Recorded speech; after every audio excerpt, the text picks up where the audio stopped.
Hi everyone, welcome into this week's my weekly CBS Fix. Hope you had an amazing week. Just want to piggyback for a minute on the question that we asked last week and add one more question to tie into the theme of this week's Parsha, Parshas Bo.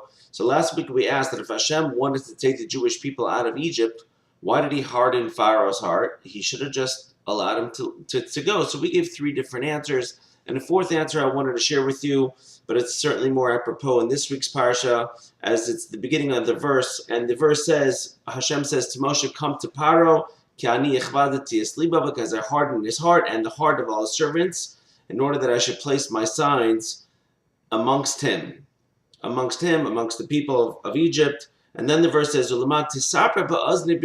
you should be able to relate in the ears of your sons, and your sons, how I toyed with the Egyptians, and the signs that I gave to them, and you shall know that I am Hashem your God. Which then answers the question that the main part of the Makos, the main part of all the plagues, is what allowed us to become a nation that gives over from one generation to the next all the different amazing miracles that Hashem wrought for the Jewish people upon the Egyptians.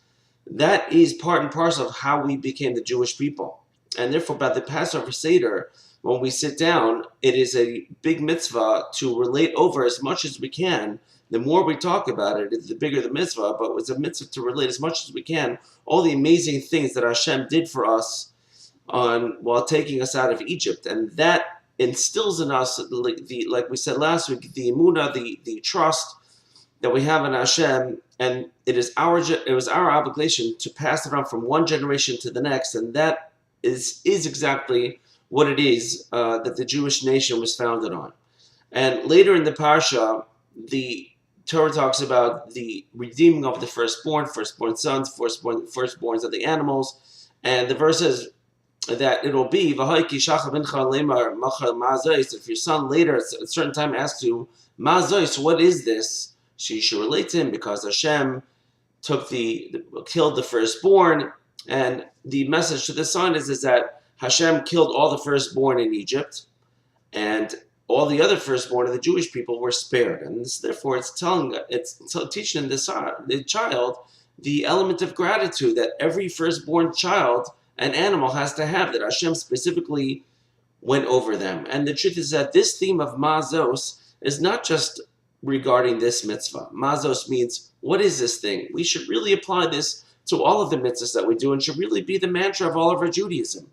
And it's connected to tefillin as well. When a person wraps tefillin around his hand, he should really be asking himself, Mazos, what is this? Why am I doing this? And it's a reminder of the fact that we went out of Egypt. Mazos, why am I eating matzos?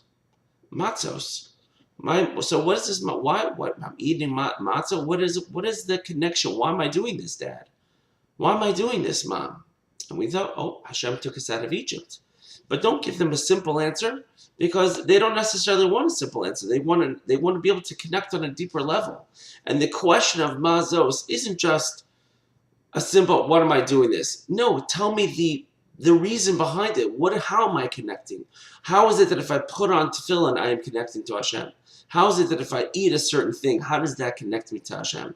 And that is the child's question. And again, like we've said many times, who is the child? This child right here, ourselves. We have to always tell ourselves, Moses, why am I doing that? And when we can constantly do that, we're constantly re-strengthening the connection that we have to Hashem. When you add those little strings, and you add more and more, that it becomes a rope. And every time we do it for ourselves, we strengthen that attachment that we have to Hashem. And so therefore, the Mazos is a mantra that we live by. The fact that we give over to our children all the different miracles, these are different ways of how we are the Jewish nation. And by asking, and other religions they're taught not to ask. In Judaism, we're taught to ask. That is the theme of the Passover Seder. And so therefore, the question Mazos is a question that every Jewish person has to ask on a continuous basis. Have a great Shabbos. If you have any questions, make sure to ask me. 732-556-7576. Have a great Shabbos. Thanks for listening.